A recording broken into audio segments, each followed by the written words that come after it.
Hi, I'm Ray Burst, Product Manager for Apex Tools, and today we're talking about quick release chucks versus covered.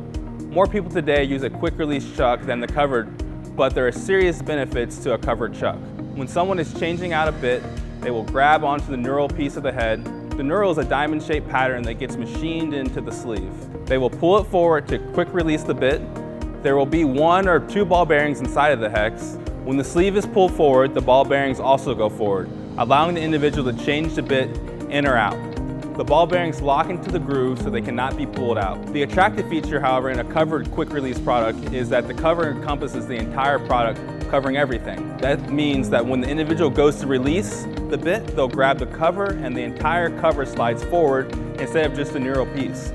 The only downside to covered chucks is that it's a little larger on the outside diameter, so unless there's a size constraint, there are more benefits to going with a covered chuck.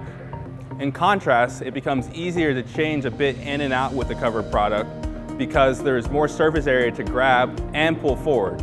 It also allows for increased safety for the operator because the product is covered and there's an anti-mark functionality to further protect the final finish on the product that you're working with. Another huge advantage to the covered chuck is its free spinning, allowing a worker to actually hold onto the chuck while it's spinning and not worry about getting anything caught in the free spinning tool. When examining tools for your next project, I encourage you to check out our U-Guard products on apextools.com.